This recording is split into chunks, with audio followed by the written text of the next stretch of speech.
Good evening, everybody, and welcome to the Thursday, February 15th, 2024 Stoughton Redevelopment Authority meeting. This meeting is being held both by Google Meets and in person. In accordance with Chapter 2 of the Acts of 2023, which extends the Governor's March 12th, 2023 order suspending certain provisions of the Open Meeting Law, General Law, Chapter 38, Section 20, until March 31st, 2025. This meeting is being recorded, and a recording of the meeting transcript or other comprehensive record of the proceeding will be posted on the town's website and SMAC. Times are approximate, and items may be taken out of order at the chair's discretion. So I will call this meeting to order. I do that every time, don't I? And I would ask for a motion to open the meeting. So made. Second. Thank you, Reggie. Everything tonight will be done by roll call as we are running a hybrid meeting. So, Bob? Yes. Reggie? Yes. Roberta? She was there. Did she disappear? And, well, the chair also votes yes to open the meeting, and we do have a quorum, so I'm sure she'll be right back. I'd like everybody, if possible, to stand, if you're able, for the Pledge of Allegiance. I pledge allegiance to the flag of the United States of America and to the republic for which it stands, one nation, under God, indivisible, with liberty and justice for all. Thank you all. Did I hear Roberta come back? Yes. Roberta, you back with us?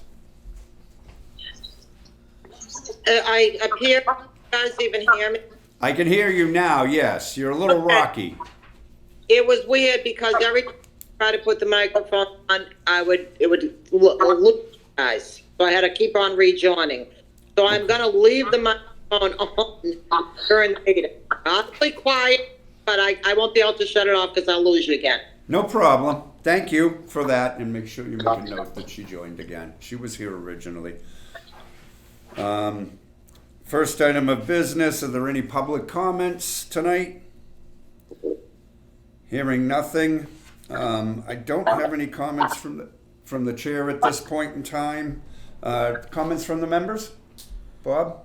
I just want to make sure that we had 2 meetings, and just want to make sure that you're going to update everyone as far as those meetings are concerned. Sure. All right. Do you want me to remind you which ones? Yeah. The urban renewal. Urban renewal plan. Yeah, and then we also had a brief meeting here with the gentleman from.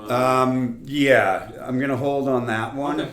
Okay. For executive, but actually, if you'll allow this, I'm gonna go back to my chairman's comments and give you a brief update. Sure. So Robert Desmond and I met with Bill Roth, Mark Tisdale, who else was there? Pam McCarthy. And Pam McCarthy was also there. The meeting was called by Tom Coulter, who did not attend the meeting. Was in his office. This was a meeting that is now part of the town's policy. Anybody who wants to go before the select board must have a discussion with Tom. Mark and Bill ran the meeting. And Pam McCarthy was actually pretty involved in it as well. Lots of great questions that Jeff Vassar is now working with Bill Roth to answer. They were good questions. They were also very minor technical things. When Bill lets Mark Tisdale know that the work has been finished or completed, the changes have been made, then we will be put on the select board's agenda. The hope is that will happen sometime in March. But we obliged and took care of our mandatory meeting with the town manager. Mark will handle the rest of it from here unless Tom wants to see us again. We also met with another gentleman that we'll get into because that's still executive privilege. So we'll get into that during executive session. So thank you for the reminder on that, Bob. No problem. Did you have any comments other than that? I did not. Okay. Reggie, any comments tonight? No, other than I'm feeling a whole lot better, and if Bob needs any help with preparing the budget or the annual report, then I'm feeling a lot better. So feel free. Thank you. I appreciate that. I definitely will. Thank Okay. you, Reggie. Glad to hear you're feeling better. It's really good to see you back to your old self, Not quite to my old self, but I'm back. Well, you're getting closer, that's for sure. Oh yeah. Roberta, That is for sure. do you have any No. comments tonight, Roberta? No comments. Okay, thank you. Administrators' comments? Donna, you have anything for us? The only one comment I have is I wanted to thank Bob Desmond very much for helping obtain my tax information. Oh, yes. It was a little bit of an ordeal, but he persevered and I did receive it. So thank you for helping me out. No problem. Thank you, and I'm sure this authority will get a better jump on this next year. Maybe a little bit more advanced warning now that we've been through it once. Absolutely. Absolutely. Reggie, you took care of a lot of stuff we had some trouble dealing with this year, so we're glad to see your face back, Yeah, I'm back. I'm feeling pretty good. Excellent. So next item is 2-4 Perry Street Incubator Business Model. With us tonight is Tom Harrington, the attorney who assisted us with this purchase, and I wanted to bring Tom in to explain to the authority and the public the purpose of an incubator model, the purpose of why we purchased this property, and maybe answer any questions we might have about the do's and don'ts, things like that. So, Tom, I would respectfully turn it over to you, and welcome to our meeting. Thank you, Mark. Good to see everybody. Good to see you. Tom Harrington, attorney, Harrington Heap. And so with no further ado, I'll jump right in. So recall that we just completed at the end of 2023 the purchase of 2-4 Perry Street. So what made this an interesting purchase is the fact that the property is outside of our district. So statute tells us that there are only very few limited circumstances that allows us to purchase property outside the district. And in this case, we took advantage of something called a development plan. So the development plan, which has been memorialized in a document that the Redevelopment Authority adopted, I think, in October, and it's called Definition and Objectives of the Redevelopment Authority Business Incubator. Correct. So what we did was we created this model of a business incubator, and we do so. So the law allows us to do this, provided that we include a comprehensive description of the property and its blighted or potentially blighted condition, which we did. We describe how the demonstration project will prevent the occurrence or the elimination of urban blight in the area of the property. And really, that's kind of the sum and substance of the plan that I just mentioned. And Mark, I think, is one of the key authors of this. You probably can speak to it as well as, if not better than I can. But what I can tell you is, statute does not allow us to just buy property as we would in a property in the district. So in this instance, what we're doing is we've created our incubator model and invite kind of new or burgeoning businesses to come and reside in 2-4 Perry Street. And the idea is that as we bring them in, we're for lack of a better word, providing support and assistance to them with things like funding and financial information, Education. education, business development, networking, collaboration, and training. And so the idea here is that, to kind of better this area, we're helping people become business owners at the incubator model with the hopes that, and I don't think the idea is that they're going to be long-term tenants. It's the hope that they get their business up and running, acquire the tools to run the businesses, and then they can expand in the town and, either within the district or outside of the district, but become, good, profitable business owners in town, Right. which benefit everybody. So that's the idea, and I know the authorities talked about this a number of times, but as my belt and suspenders reminder, the property is outside the district, so it's important that we hold any prospective tenants to the incubator model, because that's why we did it. Statute allows us to do it for that reason. And I'll say, just working on it from reviewing plans and working on the closing, it's a really exciting plan, and I was really pleased to be part of it.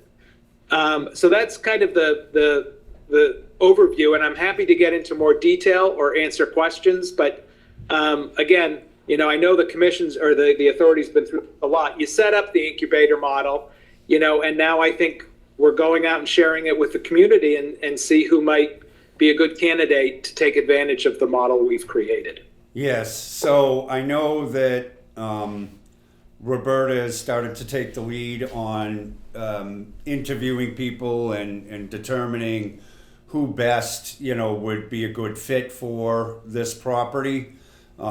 Being one of the primary authors, and I did this, in some discussion with you, Tom, was I wanted to give the authority as much latitude as I could. I didn't want to exclude anything, but wanted to, more importantly, include everything we could from soup to nuts. Now, that doesn't mean everything in that incubator model, which is about 5 pages long, a little bit more, will be done. And I say that because I don't want the public to pick this document up, read it, and say, why aren't you doing blank on social media, for instance? And we say, well, because that's not what we're geared for right now. Just for full information, this document has also been memorialized at the town level. It was filed with the clerk's office and stamped as soon as we had closed on the property. It also had to be attached to this, so I take it, Tom, that's your legal expertise, and I assume we're covered on that end of things.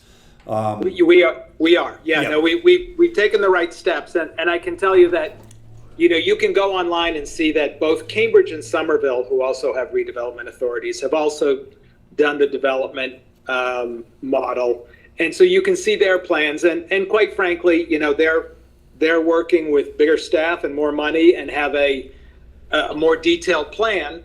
But I think the plan we've adopted for our single property is appropriate. I guess I'd add, and I think we had these discussions earlier on, the intention, I believe, and I think this is appropriate, is that this document is very much a living, breathing document, right? It's not, we did not draft it to put it in a file and not look at it ever again. I think it's appropriate for the authority, as and Roberta, as you're interviewing candidates, if you see that, we want to go in a slightly different direction or provide more or different services, I think it's appropriate that we amend the document accordingly. I think the idea is the development plan is very much that. It's a development plan. We want to fine tune it, but this is our first one, so we have to start somewhere. I think we're off to a good start. I think we've got a good property, and I think we got it for a really good price. And so now, as we move forward, we can fine tune this incubator model, and make the tweaks that we think we need to make to bring success to those that choose to take advantage of it. And Tom, I'd also like to comment, we recently received an email and I had a phone call with the regional director of the Fitchburg Redevelopment Authority. Her name was Megan Donahue, and she had some questions that were somewhat unrelated to this, but relevant to this. And this particular model came up. She commented on it. She says, yeah, I've actually reviewed this. So she's seen this incubator model, which was kind of nice to hear that, you know, somebody who isn't a part of this town has actually taken the time to review it. It was written as a generalized overview of the things we could do. I just want to clarify for the public's use that this authority won't likely do all of those things and may do them in different ways than the incubator model lays out specifically. However, it's still within the spirit of this. And as you said, it's a living document, so it isn't intended to be followed footprint by footprint, but instead to adapt to the needs of the town and the authority in its time. So with that said, and I have a secondary piece of this, but I wanted to open it up to members to see if they had any questions for Tom or myself. So Bob, anything? Just as far as the approval process is concerned, so if we start to go down this avenue, May, June, July, we decide we want to add something on, that's just a vote of the board and updating the documents. It's not an approval process per se. That's correct. This is, so this is, you know, for lack of a better word, right? So this business plan that you've developed is the policy for this property. Okay. And so as long as it complies with statute, I think it's very much something that we want to think about and should probably think about, you know, every 3 to 6 months as we get tenants and we see how they're working, and we see what's working for them and what's not working for them. I think we want to adopt or adapt the model to kind of look for success for the tenants. Okay. So this is meant to be amended, and this is meant to be, worked on as time goes on. Okay. Thank you. Anything more, Bob? Not at this time, no. I'm just going to call people so that there's no confusion. Roberta, do you have any comments at this point? No, thank you. Or questions? Okay, thank you. Reggie? All of my questions are really related to financial aspects of the incubator, and one of the first ones I have is, are we trying to operate this at break even, profitable, or are we going to are we thinking about taking a hit financially as we go through this? So I'll let Tom speak a little bit to that, but from my perspective, when I was writing this, it wasn't designed to be a profit center. It was designed more of as a break even. If we put a few dollars in our pocket, great, but those dollars would go and be reinvested back into the program to strengthen it in some fashion. I can't speak for the other members here who will continue this on when I'm no longer here, but I believe our general intent was that this isn't meant necessarily to make money. It's really meant to start to fill some of the empty spaces in town with the kinds of businesses we as a town want here. So Tom, do you want to add anything to that? I do, yeah, and Reggie, I think that's a really interesting and important question. So I think as you approach it, I think there's kind of two competing factors. There's not unlimited funds, so we may be able to absorb some losses, but I don't know that we can absorb a lot of losses. At the same time, as we bring a tenant in, it's that dance or that kind of balancing act where we don't want to charge them so much that they're not successful, right? I think we're very much committed to their success. So so we want to set it so it's low enough so that they're going to see success, but high enough so that their business model includes a rental payment, because any business is going to have to pay rent. So, right, so their business model can't really be built on the fact that they get free rent. So I think that's going to be a really interesting topic for the board going on or moving forward. I agree with you, Tom. Go ahead, Reggie. I'm sorry.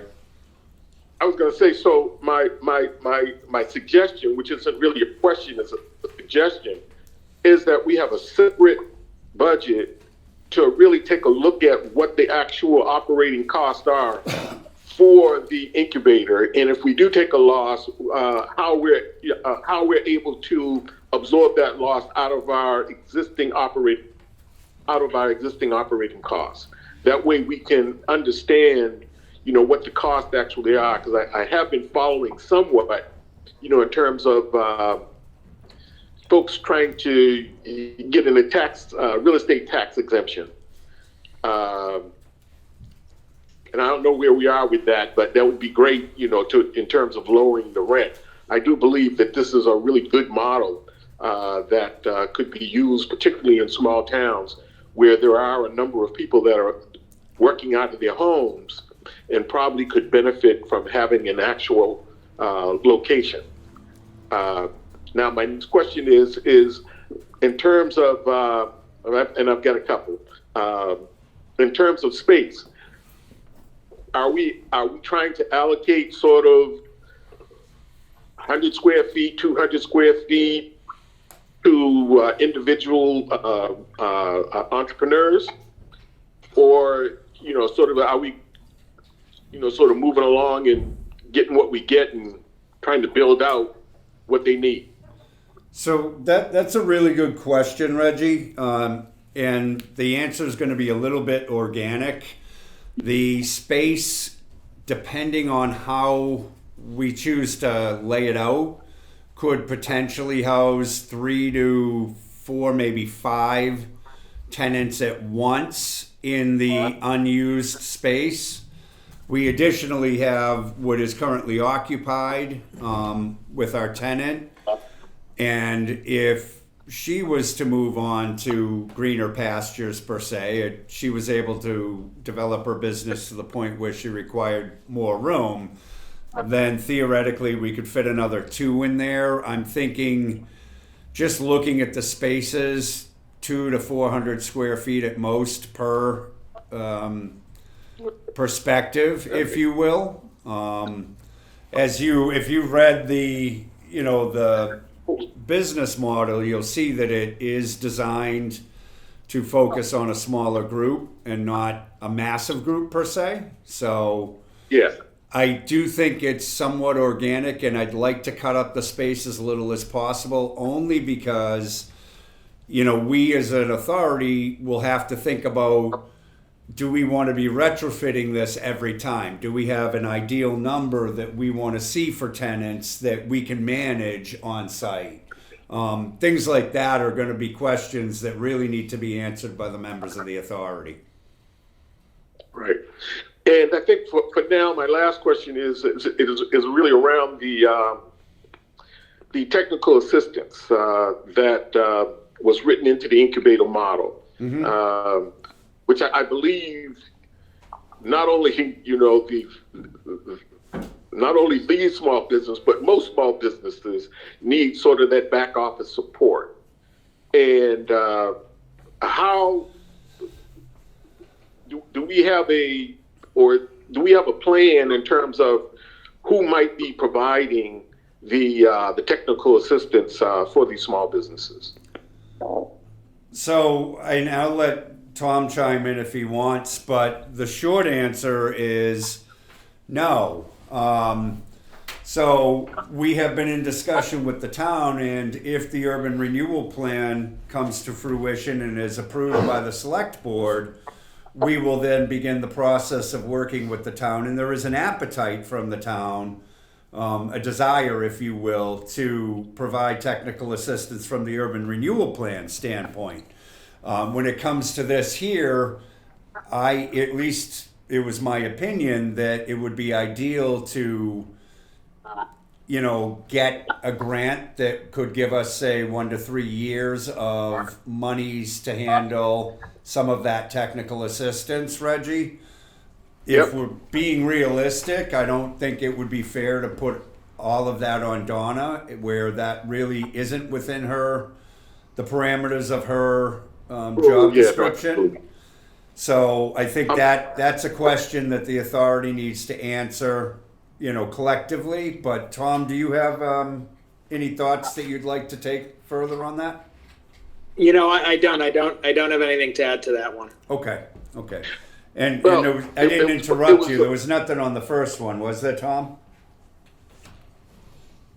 Could you repeat that, Mark?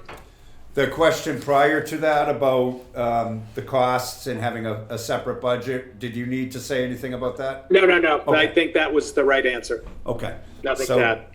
Reggie, go back to what you were It saying. was, it wasn't a trick question, but,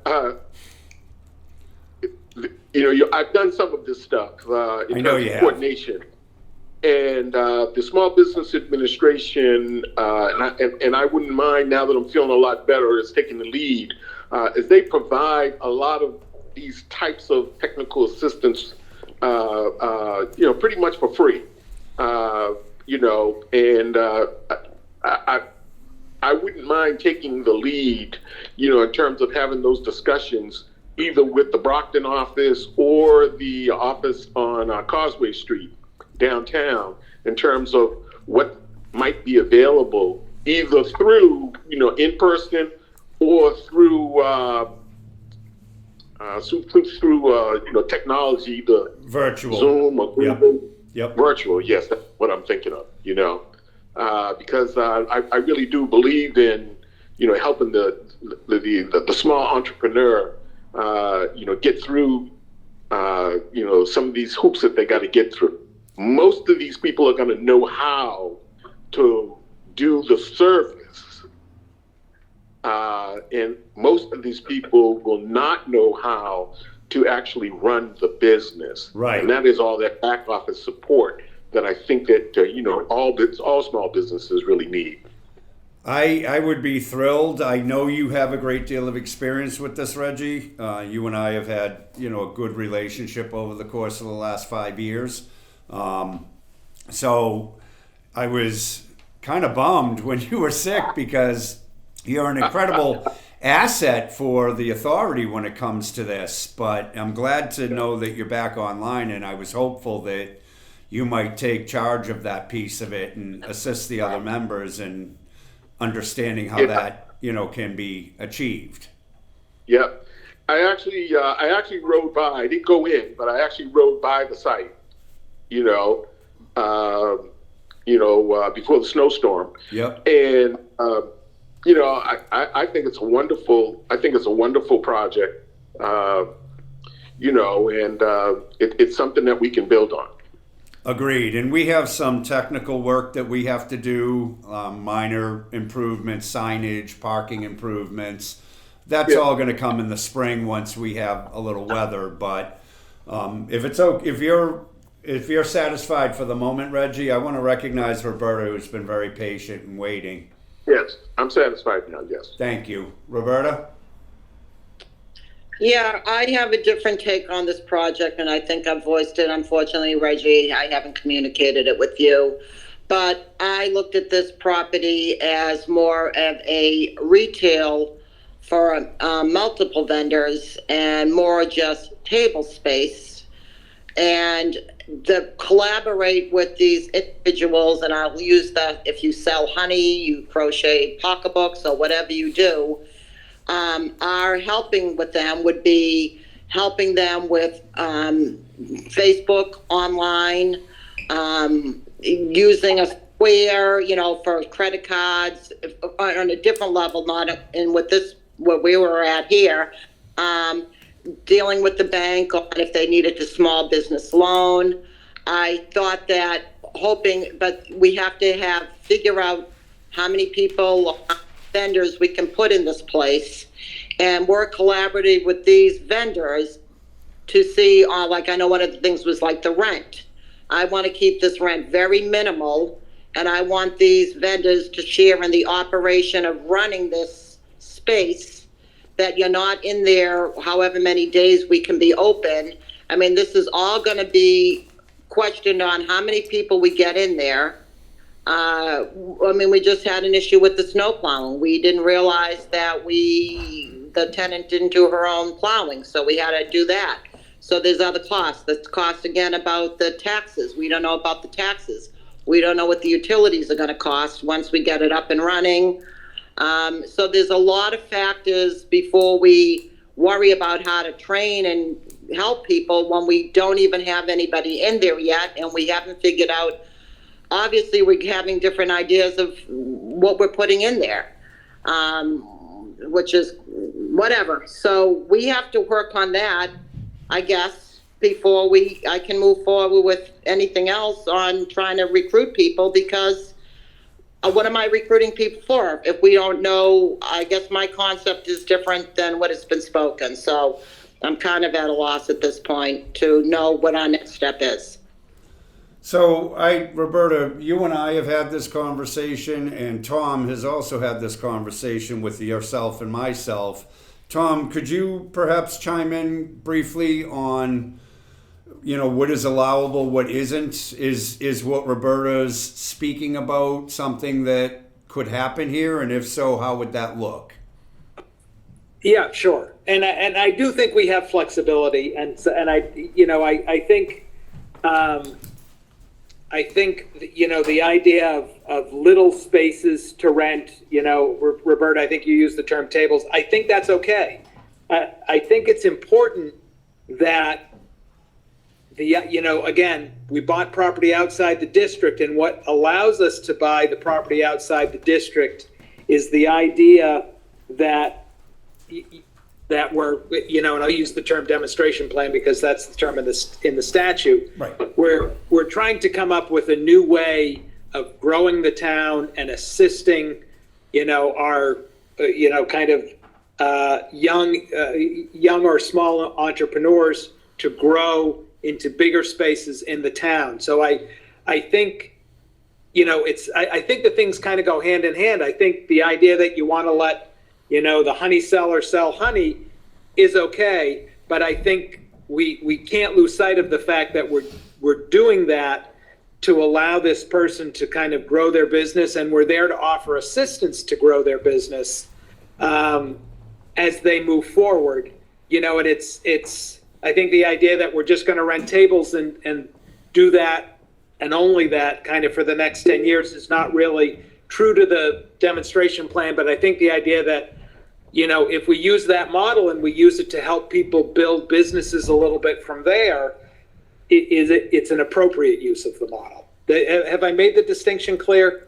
Yeah, so if I'm getting what you're saying, Tom, just for clarification purposes, we are not allowed or shouldn't be running a farmer's market. The intent for any business that goes in there, regardless of whether it's an accounting firm or a honey retailer, the purpose is to teach them, give them the skills and grow their business to the point where they can sustain that in an entirely different space within the downtown or outside the downtown if necessary. But the point is, it's a springboard, if you will. The intent isn't, hey, I'm going to show up once a month or once a week, sell my honey, go home, make a profit, and everybody's happy. There has to be a desire and an interest in, hey, I've got this really small honey operation that I want to grow into something more. How do I do that? I want my own retail space so people will come to me for wax, honey, salves, lip balms, you name it, anything and everything bee related. Am I getting that correct or? Yeah, no, I think, and I don't think it's so much, I don't think we look at a retailer and say, or whatever product they're selling. I don't think we choose based on products. A honey seller is as good as anyone, but I think it's the idea that we're an incubator. That for our purposes, what drives this project is the incubator model, and that we're allowing people to grow in place and grow in town. Right. not that we've got this building and we're going to be a landlord and, try to sign up long-term tenants, because if that's our model, we should add this property to our district. But I think we specifically made the decision not to. So we're relying on the incubator model to go forward. So the property it would have been too complicated to add it to the district from a legal and consulting perspective. So 100% agree that wasn't really an option for us, which meant we had to conform to a version of the incubator model. I just want to be clear that this was never, to my knowledge at least, meant to be a space that would function as a farmer's market. And I actually think that's a good idea. It's just not what we bought the building for. Does that make sense? I'm not saying the farmer's market style business isn't a good idea. It's a great idea. However, that isn't or wasn't the intent, legally at least, from what we wrote as an incubator model. It was never what we were supposed to be able to do.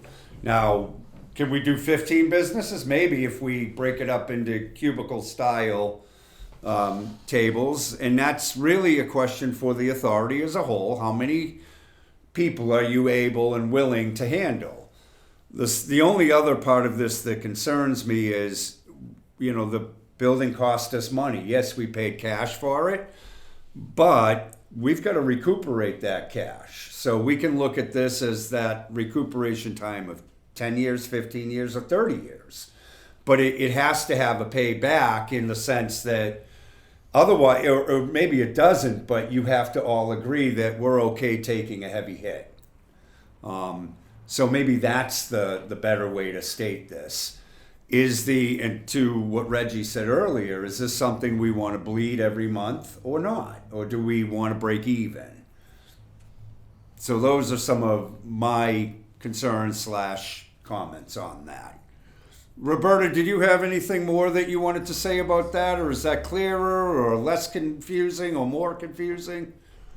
No, I'm not confused at all. I sent to you guys, when I tried to sell you this property, I sent you all a thing of this property. And I stated in that, whatever, why are we doing this? To revitalize, why we have it. I stated in there that hopefully this honey seller would sell so much honey that he would want to open, or she would want to open her own shop in the center of town.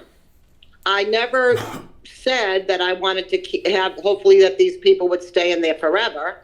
I do think that when we start, if this is, I don't know what route we're going, that we would have to have these people commit to 4 months or 6 months, and whether they fail or survive would be on them, whatever guidance we give them as we move along. But it was never my intention. My intention was to bring something to the town that somebody would want to actually go into. And I just can't see, if this building houses an accountant and somebody selling honey, no one's going to go there. You need to have a variety of merchandise in there. And hopefully when these people would actually make it a destination for something in the town of Stoughton. And on their way, maybe they stop and have lunch at another place in Stoughton Center. Or they get their nails done or get their hair cut, and something to generate business to that area. And I think the more people that we can get in there, the lower their rents will be. And it's that whole cooperative experience with the different vendors, sharing ideas, sharing thoughts, sharing how they sell their stuff on eBay, or however what they do it, helping them out, like I said, with how to balance a checkbook or how to use the Square for credit card payment, working the actual place so not everybody's there at the same time, making, it's like any other job. You got to show up on time. You have to balance the drawer at the end of the day. It was the whole collaborative thing, working, teaching, learning from each other, working together, and hoping these people would eventually say, I've sold so much honey, there's a spot in the center I'm going to rent out. That was always my intention. I've always made that to be clear. If you guys want to go a different route and put an accountant or somebody in there, I don't see it how it's really helping and revitalizing the town. So thank you. Well, I do believe that the interview process is going to have a lot to do with who goes in there. And, you know, I don't know, Roberta, I think you know, and Bob and Reggie should have equal input on this, but I think the first step is to create the interview form. You know, how do you interview people to take advantage of this space? Reggie's right, a budget would be a really smart thing to do. I think you pick a period of time that you're comfortable saying, I want to amateurize this out, break it off into 10, 20, 30-year increments, and know what our return is going to be and when this becomes solvent. You know, when will we break even, per se? From there, that helps you identify what can we or what do we need to charge to ensure that the month-to-month bills are covered, things like that. So these are questions for another meeting, I think, unless, you know, Tom, you wanted to chime in beyond what you already have. You know, I think the authority has a lot of work to do as far as where this is going. Tom, anything more? Sure, and you know, in response to Roberta's points, Roberta, I don't think what you're proposing is out of line. I think it does meet the incubator model. I think we just need to remember that the incubator model sits over it, so that, you know, if there's 10 booths in there of, you know, people selling their wares, you know, we're working to get them, you know, to grow their business and perhaps move. At the same time, we're also maybe demonstrating to some other landowners or shop owners that, you know, maybe more than one business in a storefront works, Right. To help them. In fact, I can tell you that my office is in Wellesley, and there's a small space uptown. It's probably 400 square feet. And 3 women have gone in there. One sells chocolates, one sells shoes, and one sells clothes. And they kind of all have a little section, but it works. It's a nice model, and it you know, it's unique enough that people like to go in just to see how it's going. So I think what you're proposing is certainly not out of line and not out of the incubator model. It's my reminder is just that the incubator model sits over it, and, you know, the idea of, you know, there's a time when we've given you a chance to grow and you don't seem like you're growing, and maybe we want to try someone else, will come. But how long a period of time that is, I think is you know, a good discussion for the authority to have. Yeah. Roberta, you satisfied? For the moment? Yes, thanks. Thank you. One question I have, Tom, particularly if the authority chooses to put multiple vendors in there in a retail style establishment, I think one thing the authority needs to think a little bit about and determine how they want to handle it is insurance, liability. You know, we'll have people from the public coming into the building. I just want to understand from a legal perspective, we have the proper insurances in place to ensure that the authority isn't sort of open to liability. Do you have a sense, Tom, of what? Yeah, so the first question to answer is, does the town include us in their insurance policy, or do we get separate insurance? We buy our own insurance, so we currently have purchased insurance for the building. I'd want to take a closer look at that to understand what that entails, but I don't know that it entails full public. It may not. We also purchase liability policy prior to this, so I believe, and Roberta, correct me if I'm wrong, but we're going to combine all the properties under one policy, Tom. And then we also have directors and officers insurance to cover the members for any incidental whatevers, you know? Yeah, so what we do is we make sure we tell our insurance agent how we plan to use the building, and then, you know, he'll opine on what level of coverage we need, and I'm happy to look at that. We look at insurance coverages all the time. Okay. So happy to help with that. And just as an idea, you know, this, as we're talking to them, it might be a nice idea for our insurance agent to come into the incubator to speak to to speak to our tenants, to explain how insurance works and the importance of getting the right insurance for your business. Yeah, I can't speak for John, but I know, Roberta, you took the lead on the insurance and did a fine job with what we have so far. Did you agree with everything Tom just said? Are we comfortable with that? Yes, and actually, when the insurance man came in, he did go into the building. He did. Yeah, I think you may have been there. I was, So yeah. he did all out. I explained to him what I thought was going to be there. So if we do go with that model, he understood it and we are covered for it. And that other policy, like you say, ends in May. I called them again. They didn't call me back. Not surprised. So anyways, I'm assuming by when, you know, hopefully that when May comes, we will just have the one policy. Yes. And the other one for the office, for us personally. So we'll just have two instead of the three. Yeah, and this is related, just so you know, Roberta, when our policy lapses in May, if we do nothing with our prior insurance holder, it will simply lapse. I just want to make sure we have proper coverage from the officers and directors as well, you know? Right. That's the whole separate one, but yes, so definitely, we'll make sure to get married together.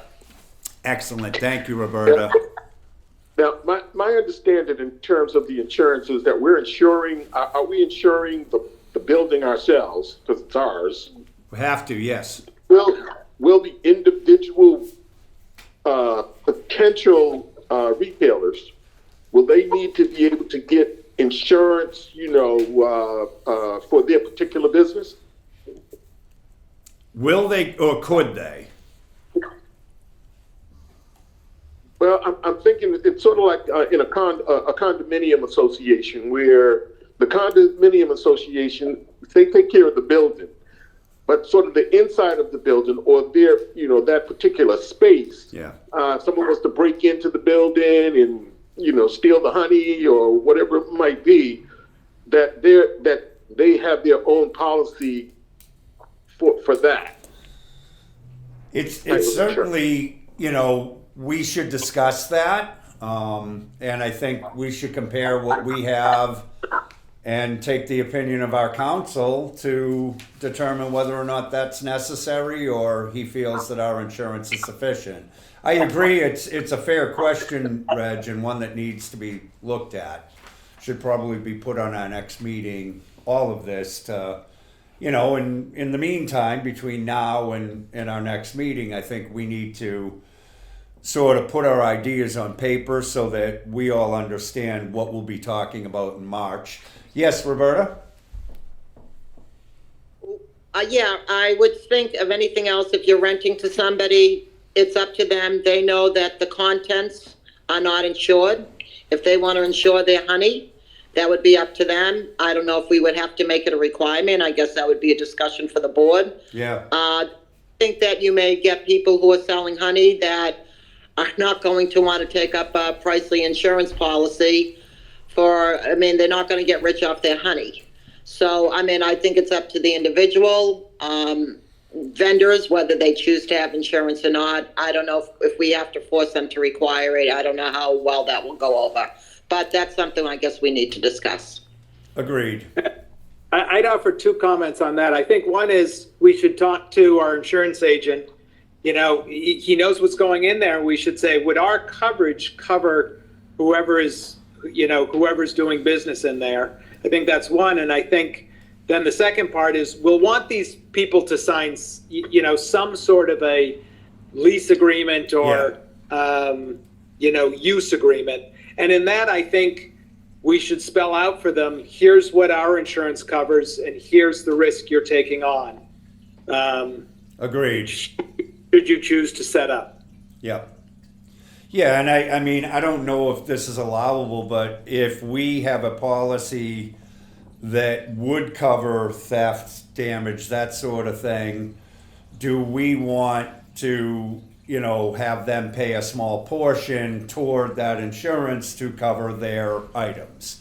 And if they don't want to pay that, then they enter at their own risk, so to speak. I think there might be ways to do this, although I don't really know that I want to expose the authority to, hey, I lost 3 jars of honey, or 2 Afghans, or whatever it might be,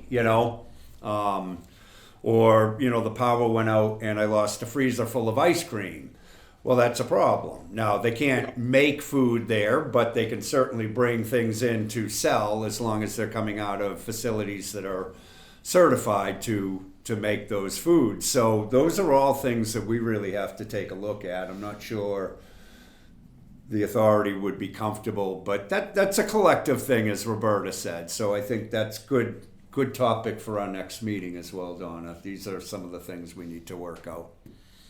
Any other questions for our attorney before we let him go back to his life? Bob, no? No, I'm all set at this point. Everybody online all set, Reggie and Roberta? All set. All set. Thank you. Tom, Okay. I want to thank you for taking the time to be with us tonight and answering some of our questions, and I'm sure we'll be corresponding with you again. Look forward to it. I think it's a really exciting project, and I was really pleased to be a part of it. And good to see you all. Good to see you. Great. Thanks again, Tom. Thanks for your time. Good night. Bye now. Next item is meeting with the Citizen Advisory Group. I just want to update the authority. I did meet virtually with members from the CAG.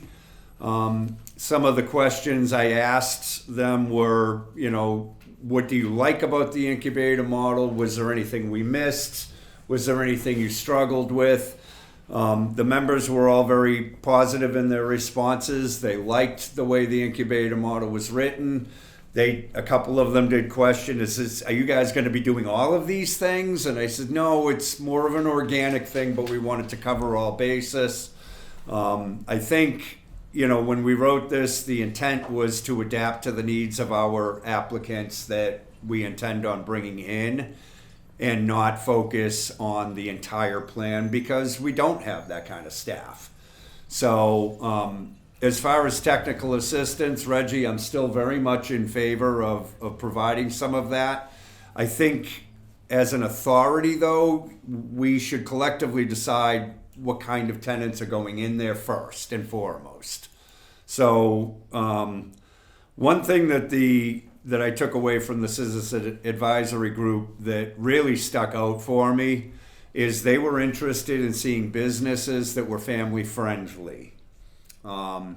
They understood, nightly entertainment is an important factor for our center when the urban renewal plan is complete, but they really wanted to see both entertainment and retail associations that catered to the family as a whole, and the family values that this town holds. So might affect your decision moving forward, it might not, I don't know, but I wanted you to know that those were the things that they were particularly interested in.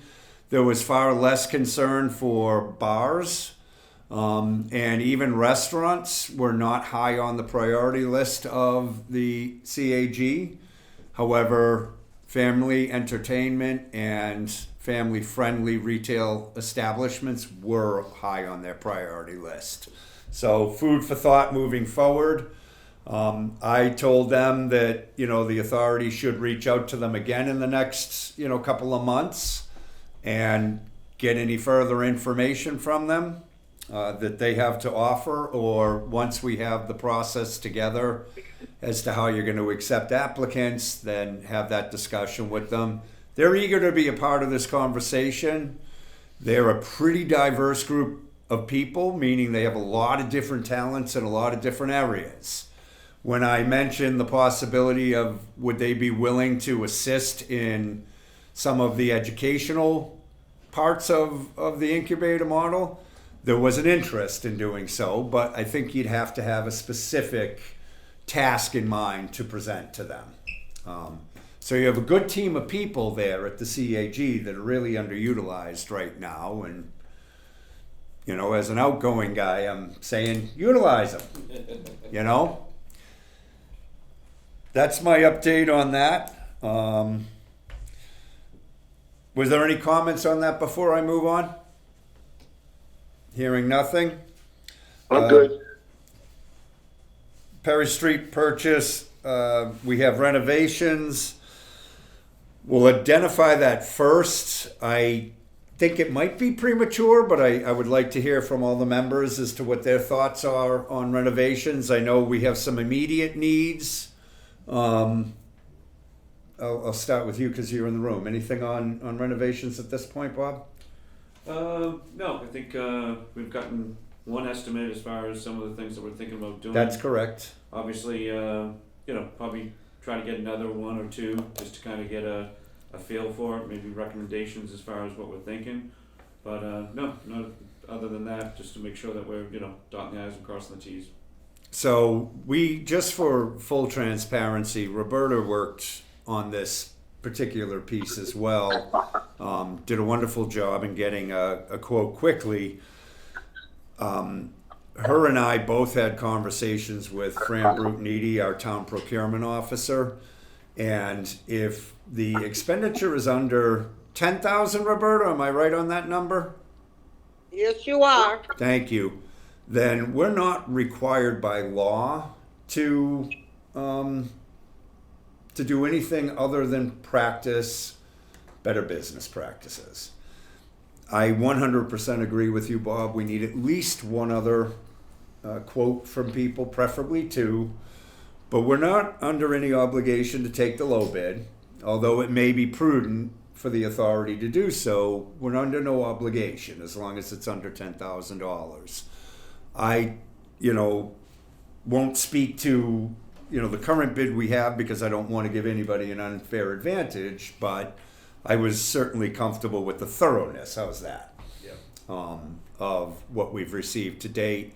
But I really would like this authority to find another two contractors and get some quotes from them. If somehow being able to provide the detail of what is being done, but not the cost and who, but simply these are the things we want to do. So we're comparing apples to apples is my point. Absolutely. Yep. Yeah. So if that's something, I know, Bob, did you have somebody that you thought you might be able to reach out to? Yeah, I certainly have a couple people, probably at least one that I can reach out to and Okay. ask for. And Reggie, if you have somebody that you want to reach out to that would be interested in proposing on this project, I'd certainly be. Sure.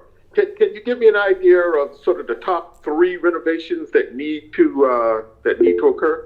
I absolutely will, but what I'm going to do is have Roberta correspond directly with you, either on phone or via email. Roberta, if that's okay with you. Yeah, I mean, you don't want me to tell them in public or no? Well, whatever you say, just make sure that we're not giving somebody else an unfair advantage over the person No. who has already given us the bid. Well, I mean, he has looked at the building from the side, right, Reggie? So you think it, when you're looking at the building, there's a garage door to your right. Yep. Okay, behind that garage door is a very small garage. And we want to put a door and a window in place of the door. Okay? Okay. When you look at from Wyman Street, there's also a garage door. Okay? Right. That garage door, I had them, now, the quote that I got, doesn't have this on, I'm supposed to get a quote. But I'll tell you, all right, so that garage door was going to stay.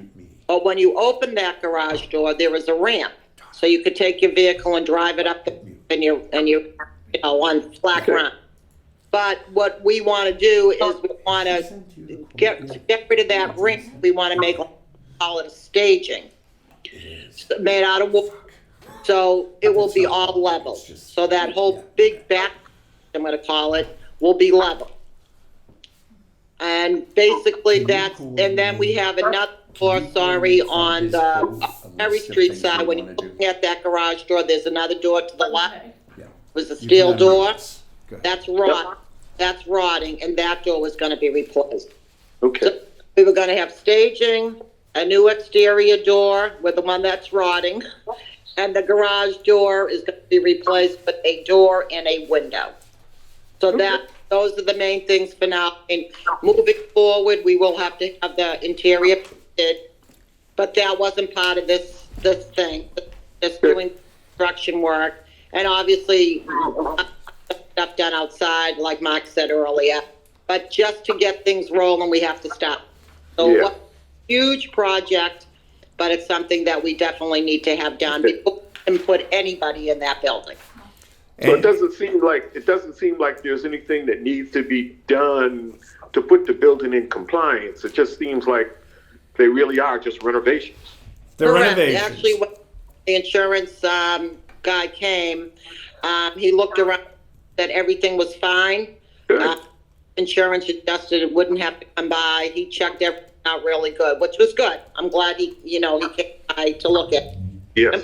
It's kind of hard to explain unless you get in there and see what it's all about. And so other than that, that's the start. There will be more moving forward, like I say, the painting and the other stuff, but that's the starting point. So that's basically, but you're welcome to call me and I can repeat it to you or send it to you again if you have somebody in mind. And Reggie, just, so we've gotten the one quote. What I've asked Donna to do is just sort of put a punch list, a line by line item together so that you and Bob can present that to the various contractors you bring in. And people will be comparing apples to apples. Sure. So we'll make sure you have it in writing over the next 48 to 72 hours, okay? Okay.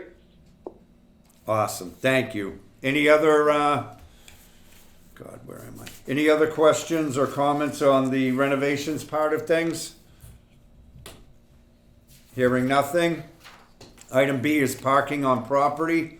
Donna, I know you did some looking into this, so would you give us a brief update on what you learned?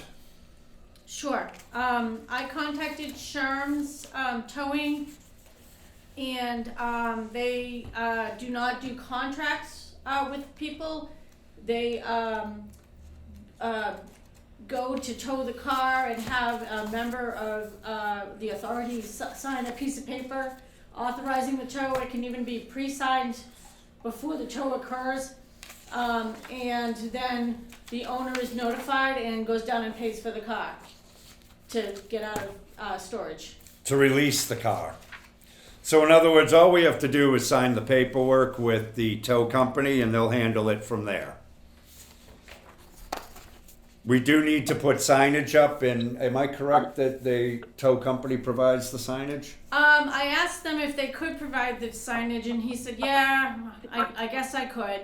I don't know whether there's a cost or not, but he said that he is willing to provide it. Okay. So, Cost is, go ahead, Reg, sorry. I said the cost is, I've used not that particular company, but I have used a tow company before on property that I owned. And the signage is there's a very minimal, I think I paid $12 for the signage. That's fine, right. We gotta buy a sign either way, so I don't really care where the sign comes from. It is my opinion that the sign will need to identify the tow company, so we might be better off just asking Sherm to, assuming we go that route, to get us a sign. Can we kind of backtrack here for a quick second? I'd like to, yeah. Before we get into towing and that liability. So just to kind of update, Dawn, if you would, I believe you sent a letter to them. We did. It's certified mail. That's Yeah. correct. Okay, and then they signed off on it. January 17th. They signed off on it. Did they sign the certified letter? I did not receive a receipt. It had tracking information, but I haven't received anything back. Did Okay. you ask for a receipt?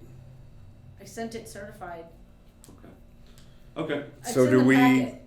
I'm It's in the packet. right. So I'm just trying to get before we start put a sign up and towing, I just wanna Yeah. make sure we do step 1, step 2, step 3. So step 1 was to send them a letter that you've Which we done did. through certified mail.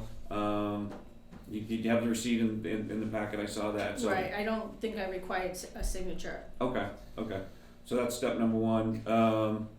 And then step number 2, obviously would be putting up a sign there.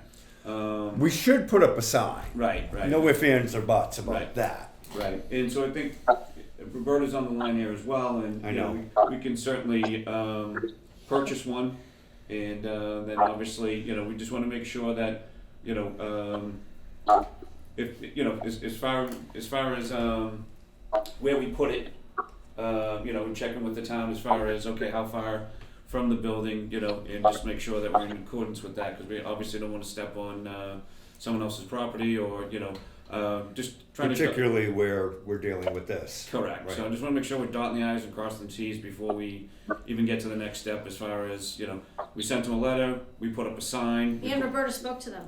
and Roberta spoke to them. Yep.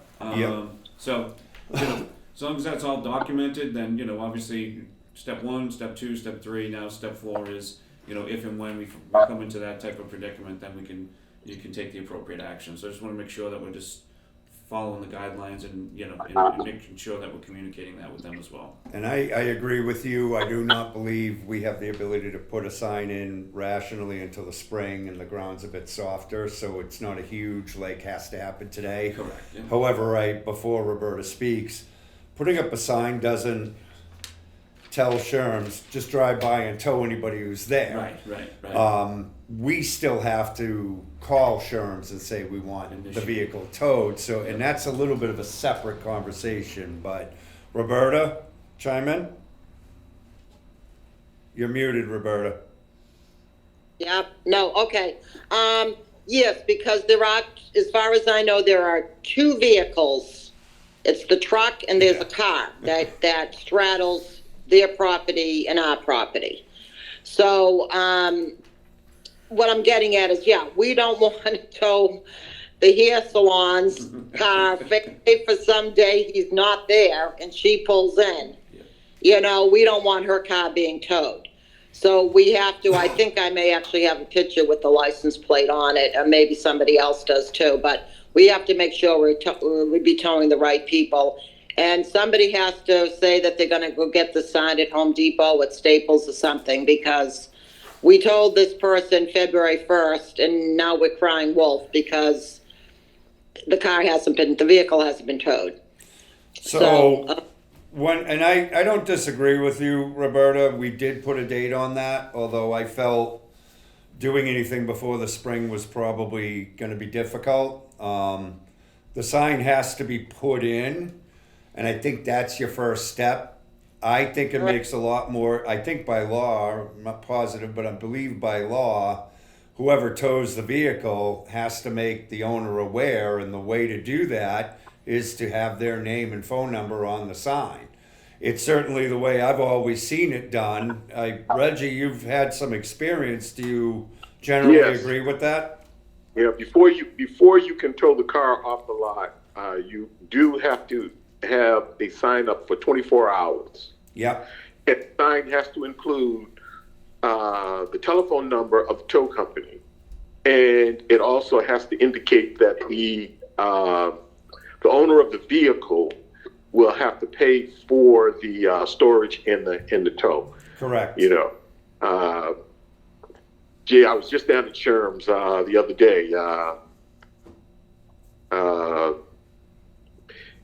You know, maybe I'll run down there, you know, before the end of the week and just ask them about the signage. Yeah, I think getting the sign, it should be a nominal cost in the grand scheme of things. I believe that to be the next step. I think this authority needs to take a hard look at how strong a stance do we want to take on this. I understand completely the authority's need for that space, and don't argue that. I would very much like, and I think we all felt we had this resolved more than once. It's clearly not resolved yet, so. Never is. Yeah, I just think, you know, this authority has to understand fully what it's entering into when this happens. With that said, I'll leave it at that, but I have no issue and would very much like to see the authority recommend that we have the sign ordered through Donna, assuming it's a reasonable cost. You want to put it, if it's under $50, is that fair? That gives her an awful lot of latitude on a piece of tin, but I just want to know what the will of the authority is. I'll second your motion, Mark. You want to discuss it? Yeah, I don't. Only thing I'll say is we'll need at least 2 signs. Yeah, I was just gonna say, What do you need 2 for? Isn't there parking on the other side? So on Perry Street, there's like 2 or 3 spaces. And then on Wyman, wasn't there some spaces over there, 1 or 2 spaces? There's spaces kind of all around the building, Reg, yeah. But customers Right. park in those. right, The clients park in those. We could get customer parking signs, that would be fine, but we need to line the Yeah. spaces Right. before that happens. Right. This But I is think a if we specific have to call- situation. If we have to call ourselves, we would need to be able to do a number of things. Not a number of things. We would need to be able to describe the vehicle that needs to be towed and the license plate number. Agreed.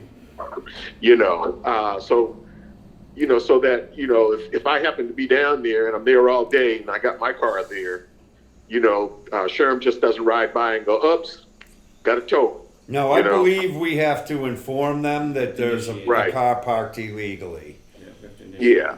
Yep, You no know, question so about I'm- that. I'm okay with that. I just think that we just need to have the proper signage up so that nobody really complains, and we just didn't put it up for this guy with the truck.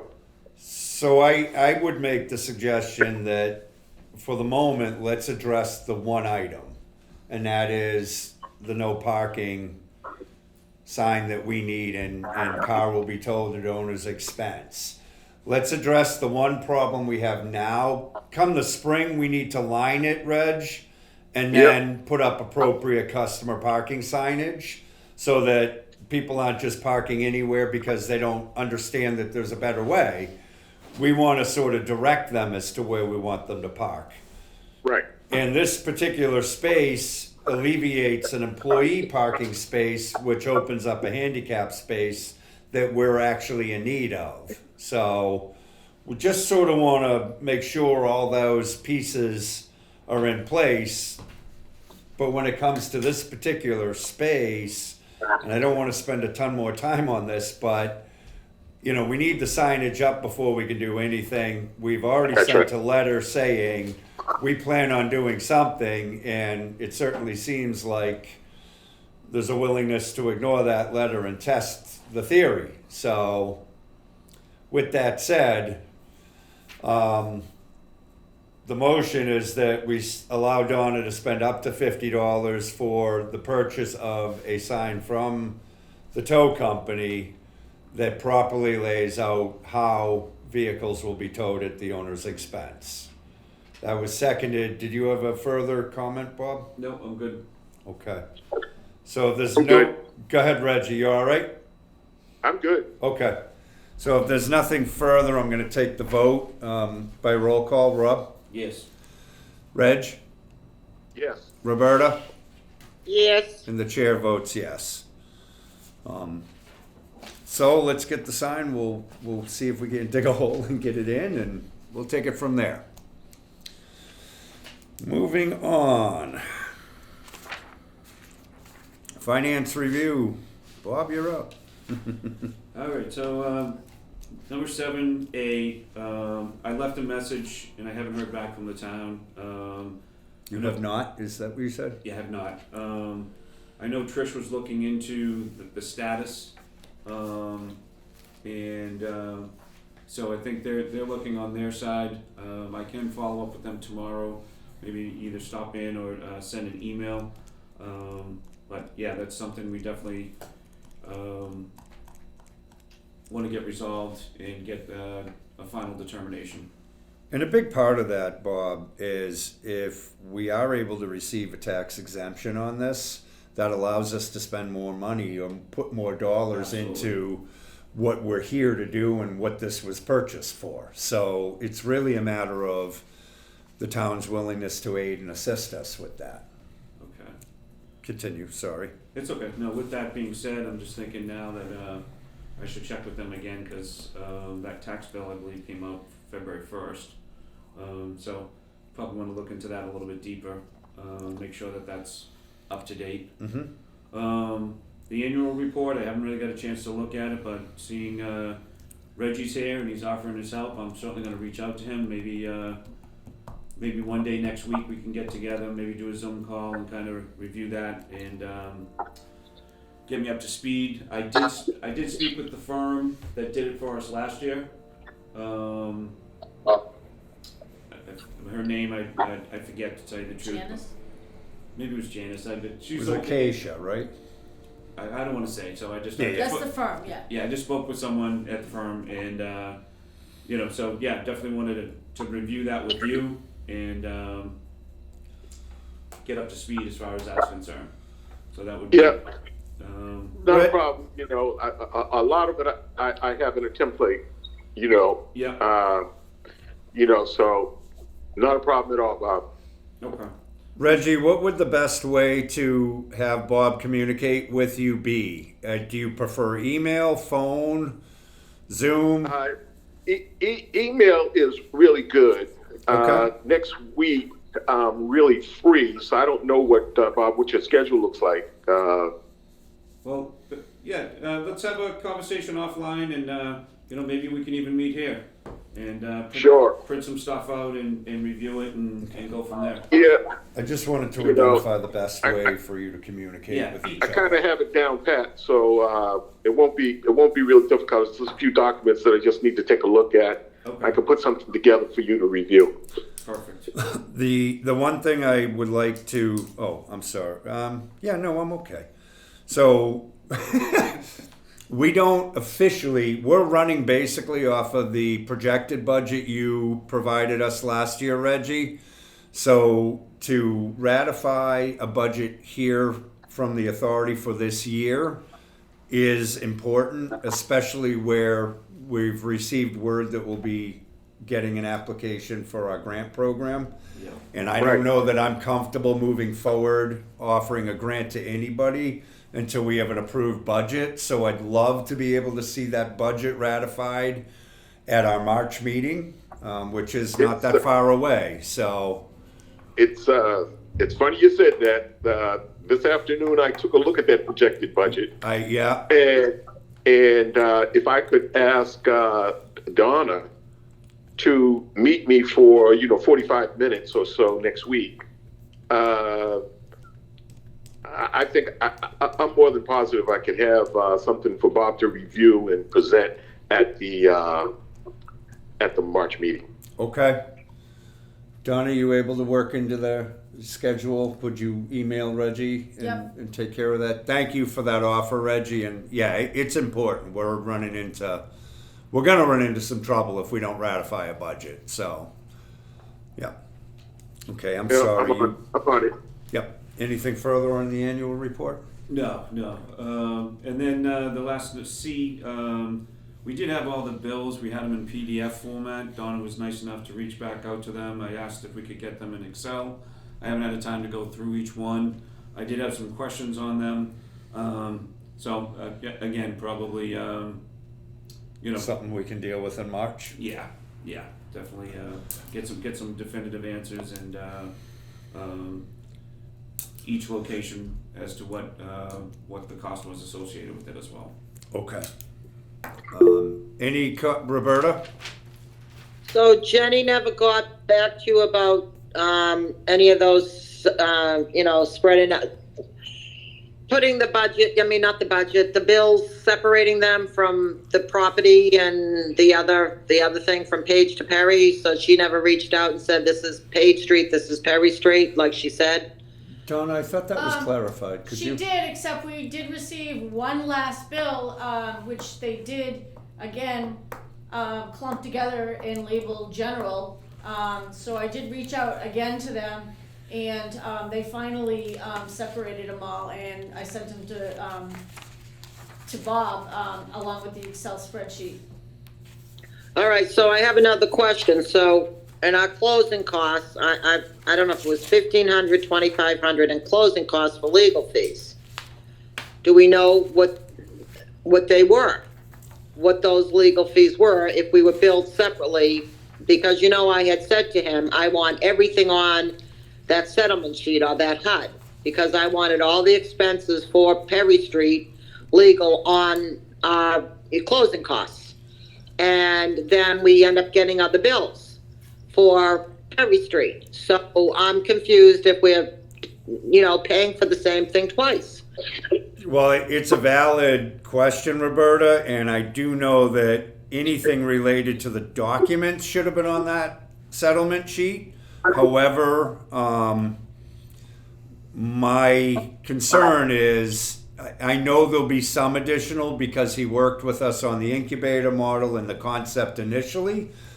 But I have the same concerns as you do, Roberta. I don't want to be double paying for stuff, which is why we asked Bob to look into that. We're still in the process, I take it, of working those details out.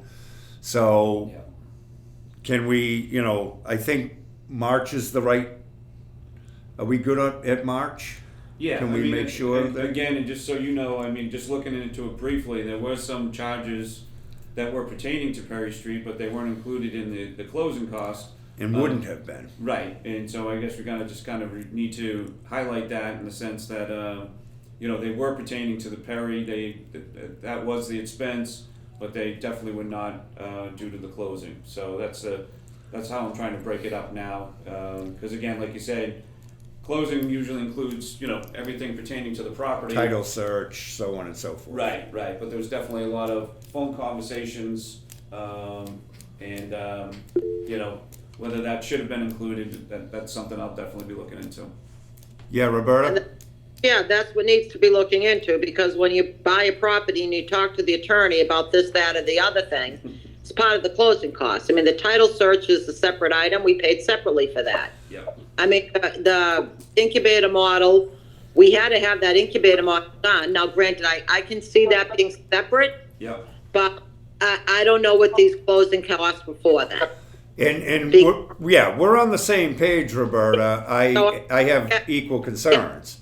I'm just a little frustrated by it because all that should have been included. He should have said, well, the incubator model thing, I had to take X amount of hours, I'm going to charge you separately, but he never said that. And this is what's making me very leery. That's all. That's all I'll say. Yeah, and if I'm being fair, Roberta, I don't doubt Tom reviewed it thoroughly. It certainly seemed like he did, but he didn't write it. I mean, I wrote it, and I'm not looking to take credit. I'm just saying, like, I was the one who took the time to write it, so all he really had to do was make sure it conformed.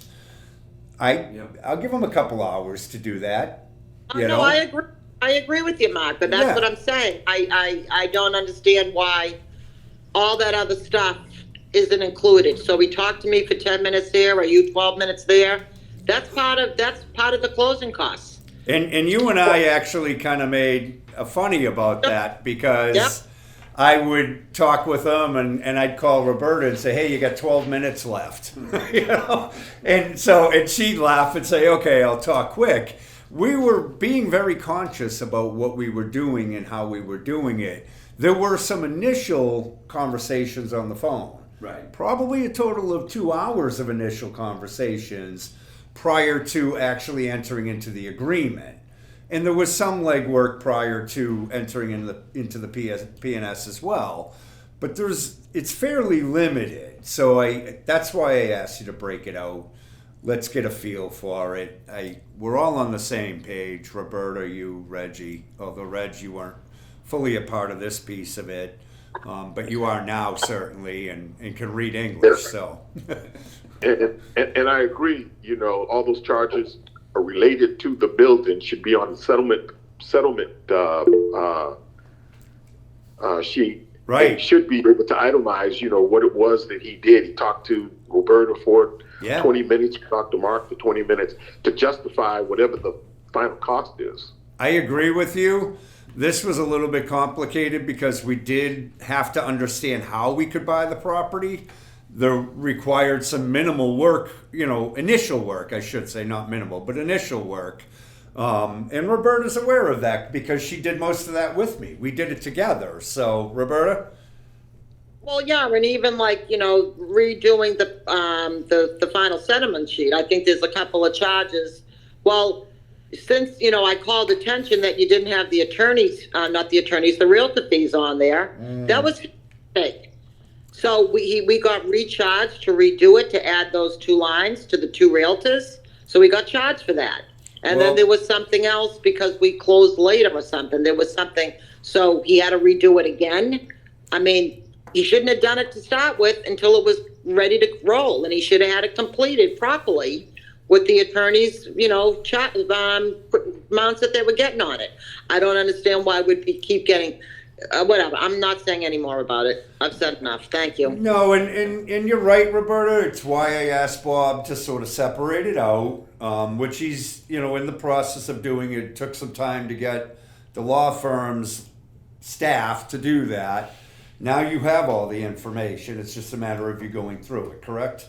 Yeah, I mean, let's worry about this in March. Yeah, I mean, it was again, nice for Donna to reach out to them, put it in an Excel format, which I have, and then I can filter it by Perry Street, and then I'm just gonna kind of pick apart, like you indicated, the invoices. I did see some stuff in there, and again, I'll bring it to the attention of the board, and is this conversation, part of that closing, or was this more of the incubator? Was he, and just try to get a definitive answer on that and get a true cost. So,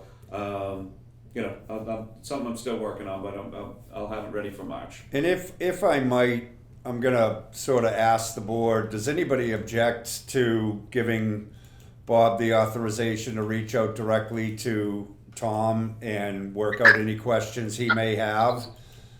I'd like to give him that authority just so he doesn't have to wait until March to ask or bring up his concerns. If they can be addressed, Bob, were you okay doing that? Sure, absolutely. I have no problem. Does anybody object to that? Nope, I don't object to it. Roberta, you good with that? I'm good with it. Okay, so do we need a motion? Do you want a motion? No, Okay. So you have the authority to you work certainly through call this them up with the and say, legal hey, firm. what Yeah. is this pertaining to? So, And we look forward to your report in March. Hopefully it'll be a good one. Or a cheaper one. Item 8 is the 100-page street solar array discussion. I'm going to kind of direct this toward you. Is this something you'd like to table? Is this something you still want active? What are your thoughts on this without shooting your foot off? yeah, no, I think the goal at that time was to bring the tenant in front of us to have a discussion, what their game plan was, what does 2024 look like that.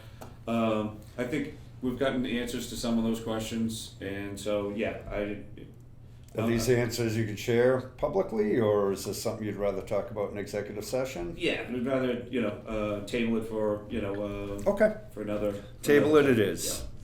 Do you want me to put it on in March, or do you want to let us know when you're no, ready? I think I have enough to do for March, so I'm pretty Okay, good as far as so that's concerned. hang tight until you say, hey, Yeah. I want this Yeah, back. yeah. Okay, Donna? Yeah. Action item list. I know I have it. Just gotta find it.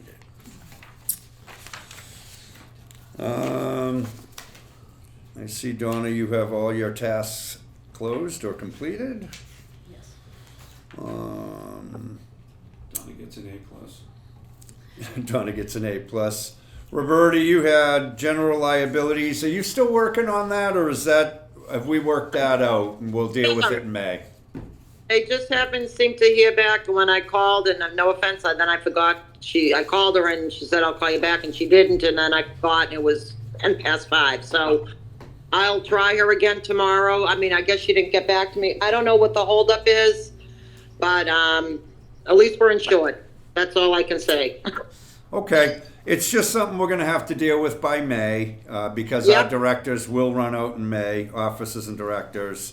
I'm less concerned, obviously, about general liability where Our insurance company has sort of covered that for us or is aware of it and will come May. The only other thing, the meet and greet, I still think that's a really good idea, Roberta. I think the authority still needs to discuss how this will ultimately look, but are you still willing to work on that sort of meet and greet synopsis, or? Yeah, I actually had it written down somewhere and I kind of forgot to look at it, but to rewrite it, yeah. But yes, I mean, it doesn't have to be at that time. Yes, obviously we need further discussion about it, maybe at the next meeting. But yeah, I mean, we gotta start to get things rolling and see where we're gonna be at, I guess, and what we're going to do, and that's why we need the consensus of potential vendors. Yep. You know. Okay. So yeah, still like to do it sometime in the the early spring, but we'll worry about the date next month, Mark. Thank Okay, you. and if you could have sort of at least synopsis / flyer, whatever you think is Yep. appropriate, Yep. ready for the March meeting, that will be good. Yeah, sounds good. Okay, thank you. I already went over the meeting with the Citizens Advisory Group.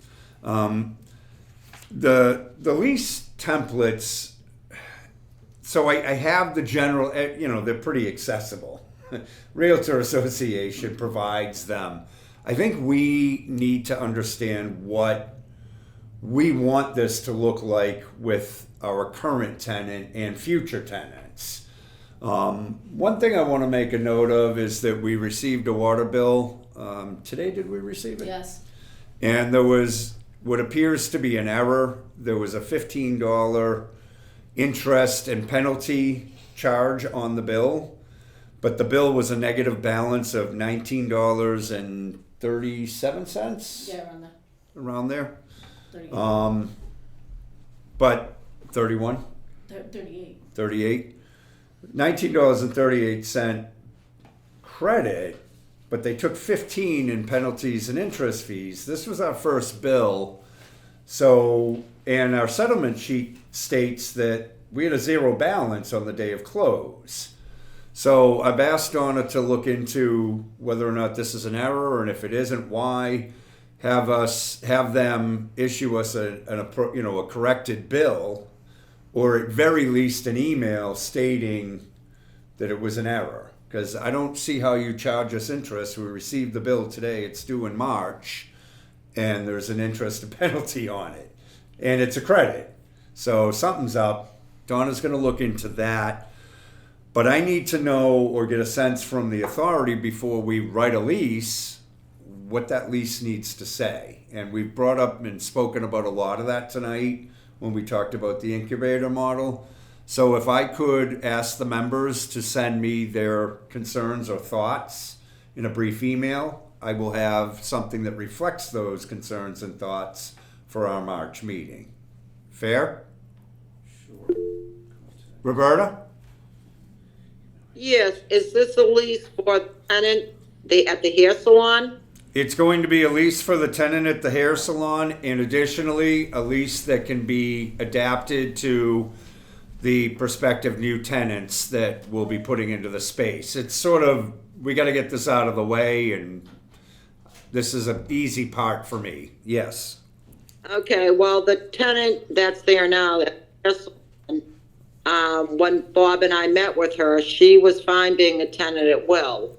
And that may be the determination of the authority, but the authority still needs to vote on that one way or the other. I was asked to put together a lease. Correct. But I'm just letting everybody know that she was fine being a tenant at will. I guess the same procedure that it's been, she's been paying the water bill. Granted, the water bill was going to the owner, probably at the owner's home, and then it was handed to her.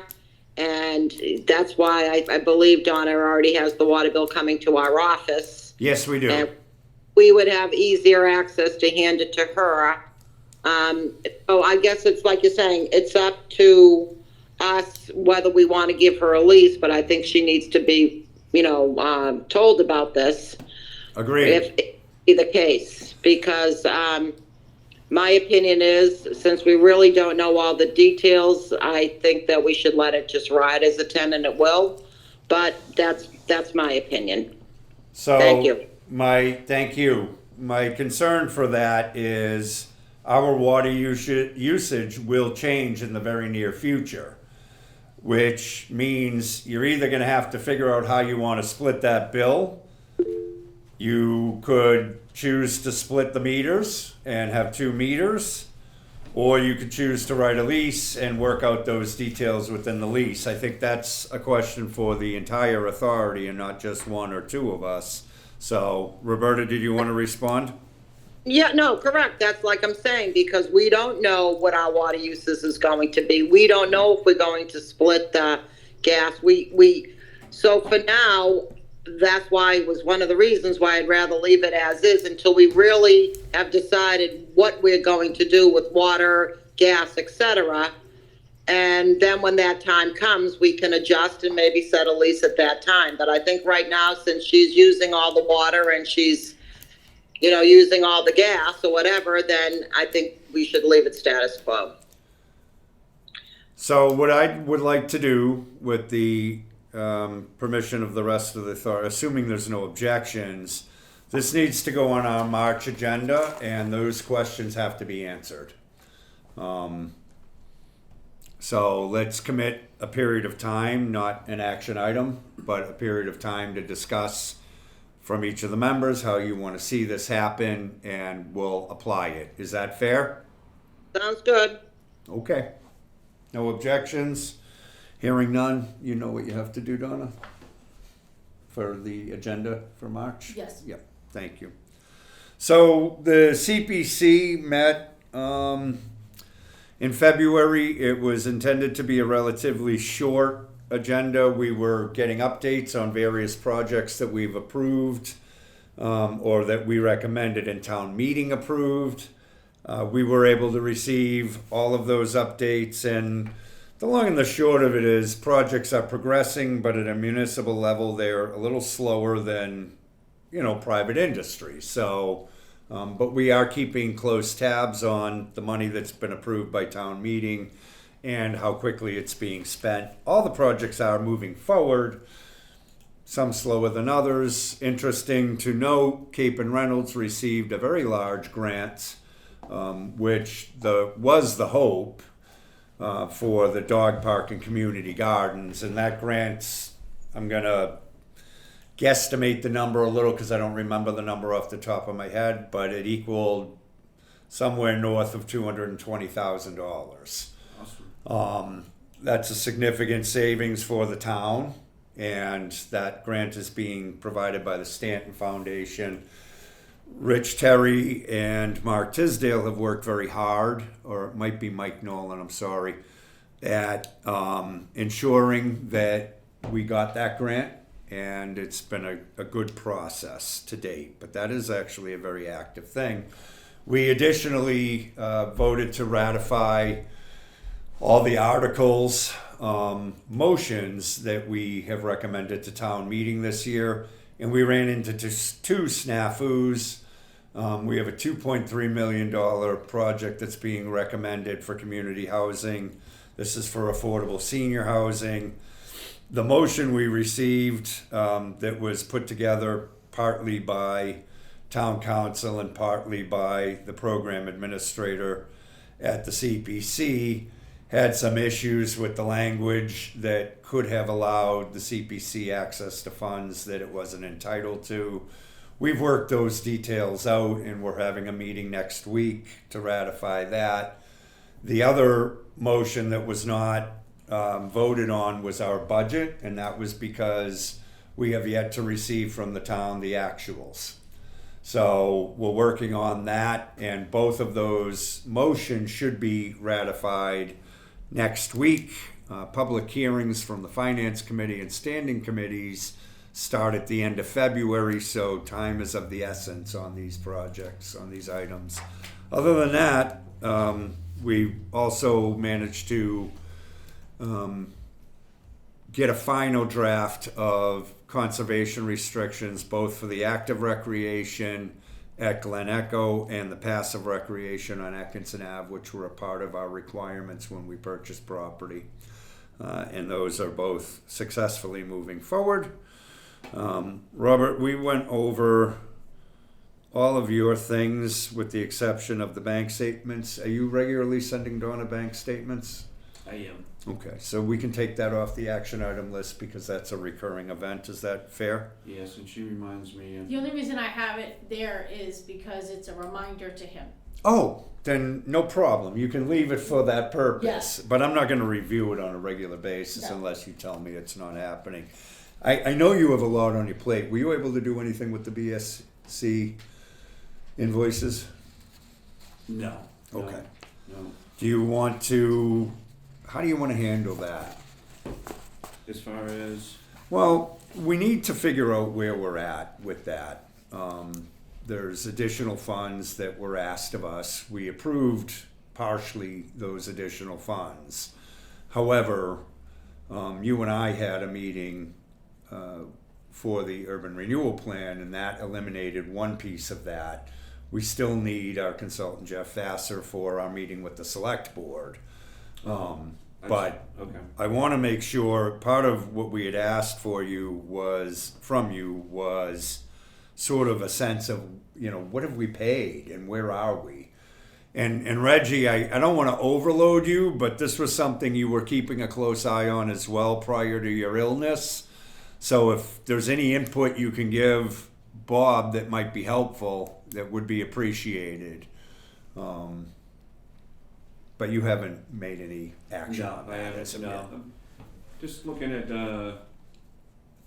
as we're talking about Perry Street, sorry, I kind of, That's okay. just want to make sure that we're paying the taxes on the property. I haven't received a tax bill as If of I yet. look- If I look online, February 1st came and went. Sure did. So I'm gonna call them tomorrow just to make sure that we're up to speed. Would here. you? Because to my knowledge, we have not received a tax bill, and they were made aware that the tax bill needs to come here. Yeah, because it's still in the, System. it's still the old, it's in the trust. She told me she corrected it. Yep. Okay, I'm just looking at it Yeah, online. no, so I just- called Do you? Is that something you want to have Donna help with? Well, that's an easy Yeah. one for her to Yeah, handle. yeah, no, I can, And you got a lot on your plate, so. I'm just looking at February 1st, yeah. I have to call Trish tomorrow anyways, so Okay. I just wanna follow up with her as far as that's concerned, but just wanna make you aware that that's what I'm seeing, and I'll confirm that tomorrow. When you speak to her, could you follow up with an email and CC at least Donna and myself, Sure. or the board as a whole? Sure. I want record of what's going on. Donna's done a very good job maintaining records, but we're still not getting results. So I really do want to, because when they come to us and say, hey, you're late, Yeah, and we can say, well, you never sent us a bill right, yeah, because it went to some other trust. yeah, That is, if we have to pay taxes, which I think we will at least for the rest of this fiscal year, right, regardless of whether an abatement is achievable, we need to have record that they've misdirected those bills. So we're not charged extra for, something that we had clearly worked to rectify in the first place. yeah, and these amounts just don't, Yeah, and you have emails that confirm all this. Well, we talked on the phone because at first she thought I was asking for information that Roberta had already asked for. I have emails that say you did this, so we do have record of this. okay, all right. Because you have been contacting me, whether it was text or email, I don't honestly remember, but I have record that Donna did do what she was asked to do. No, I don't doubt it, I just. Oh, no, I don't Again, either. I just wanna, I don't want her to get a letter in May saying, Yeah, you're late, you're Yeah. delinquent. I agree. Roberta? Yeah, on the tax bill, I mean, I know from personal experience, a lot of times if the tax bill is still coming under John Doe's name, yeah, but at your address, the same address, the mailman could say, John Doe is not at 7 Pearl Street, and not deliver it. I'm not throwing the mailman under the bus, but, it's going to a completely different address Yeah. that it was going to. It's not like when you buy a house, it's still going to, 7 Pearl Street, with somebody else's name on it. It's, it's kind of like a twofold thing. It's a different address the bill's going to, and it's a different person. That was the one. So you know how the government works with those tax bills. I don't name- argue that. A I'm good sorry. cycle. Sorry. So just up to us to make sure that it's paid, I guess. Well, and I think my point, Roberta, is that we have made extraordinary efforts to ensure that we get the bill, but we can't pay something if we don't have a bill. Right. And I like we have it. yet to receive that bill despite a number of correspondences from Donna to the department telling them you need to send the bill here. We're the current owners. Right. So I understand your point, but this isn't a mailman issue. This is an issue with, and Bob Desmond just pulled it up online, and it still shows the prior owner as the recipient of the tax bill. So I'm sure it got sent out to them. I think- Exactly. Yeah, that's what I'm saying. It just seems. I don't know why it has to do with the record keeping, or it's wherever you buy, whatever town. It just doesn't change that quickly. That's all. Actually, it has to change that quickly if they want to get their tax dollars. That's my point. But we're going to look into it. Bob, you're going to talk tomorrow, and you're going to follow it up with something in writing so we all know where we're at. Item 10, consent agenda. Anybody want to pull anything from that? Hearing nothing, I just want to make a note that we did in correspondence hear from our former landlord, Arthur Kolotkin, who is asking us to let the public know that that space will be vacant and open for rental again. I also received a phone call from Forrest Linwall, a prior member. Forrest is requesting that he be granted an audience, that he be put on our agenda. And he wants to speak with us regarding funding that we have invested into the post office. Forrest is actually progressing from a mental standpoint. He was clear. I wanted to get a sense from the committee, is the discussion about the post office something you want on an agenda in the near future, further down the line? I did explain to him that the post office is not currently on our radar, and he reminded me that is true, but it is a part of the urban renewal plan. And furthermore, we invested dollars into this, and he wants those dollars either accounted for or given back. It's up to the authority. It's not up to me. I'm here to let you know what the correspondence was about. Other than that, if anybody wants to pull anything, we can. If not, we can take a vote. I will like to hear from members in the future about what to do with Forrest's request.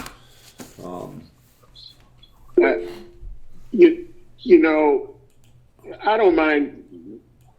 don't mind Forrest, coming and trying to explain, what kind of happened, but from everything that I could see, the authority at that time, and none of us were really involved in that. Correct. They made a bad deal.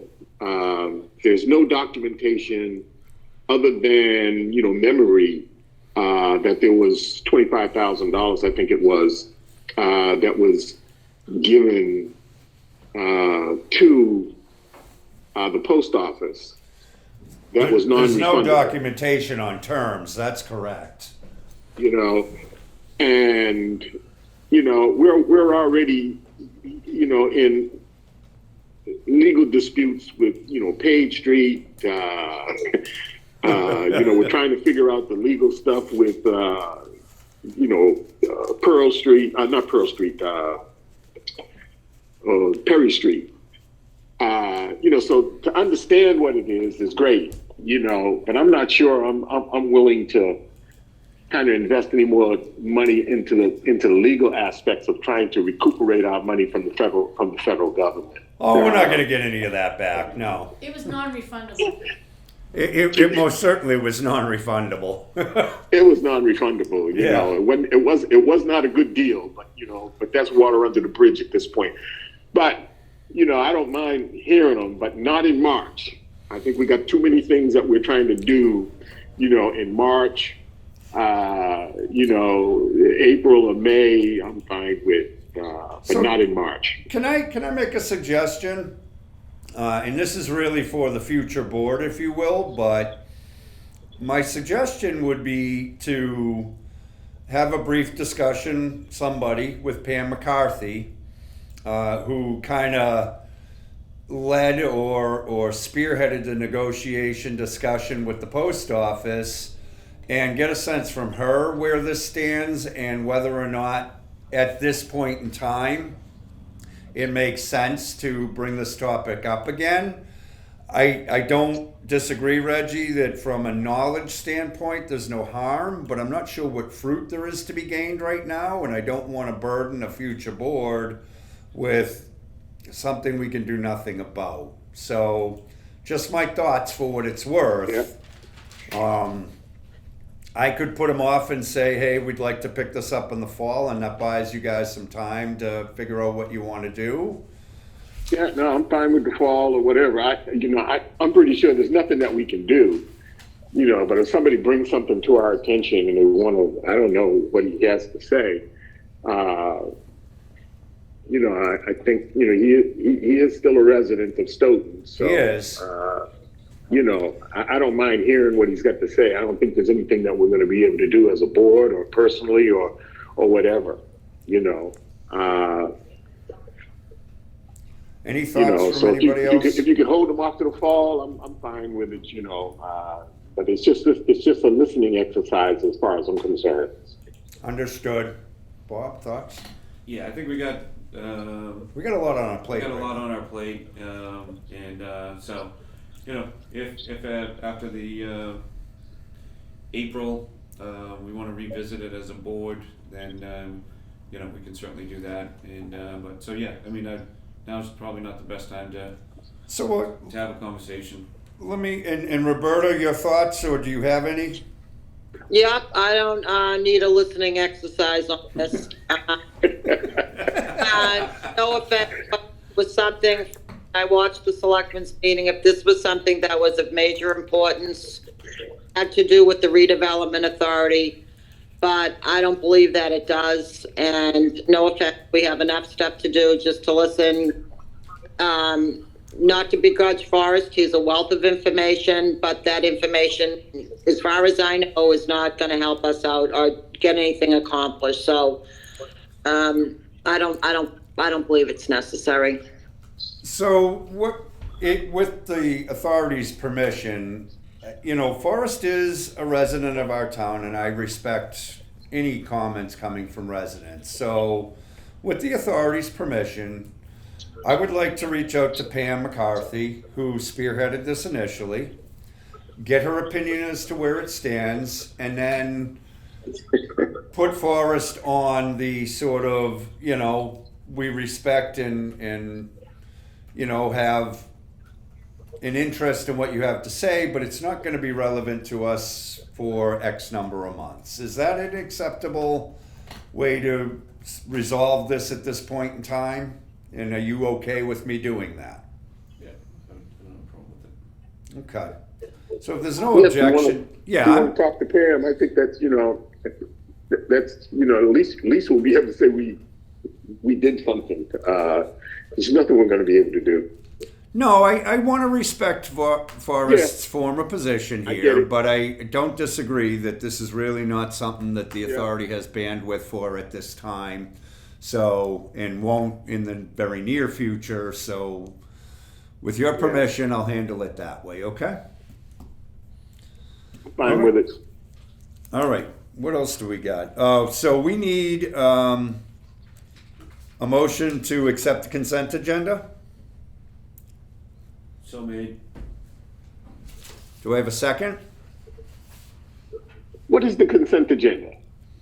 Oh, you're new to this, Reggie. So Yeah. what we did in an effort to expedite the process, we have a series of recurring paid bills and a series of recurring unpaid bills, minutes from the previous meetings, and any correspondence.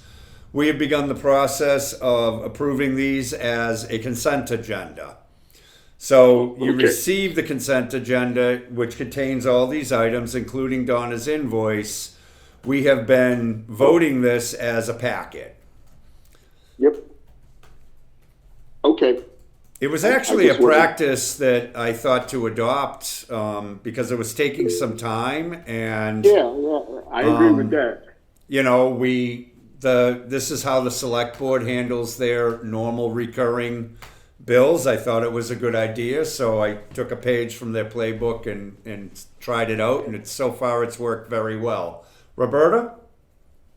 Yeah, unfortunately, I didn't look at it and other things in my personal life, but whatever. So as long as they're just the recurring bill, I'm okay with going along with it. But to be honest, I didn't look at them. So if you were paying somebody else some odd bill, then I would abstain. But if they're just the regular bills, then I'm okay with that.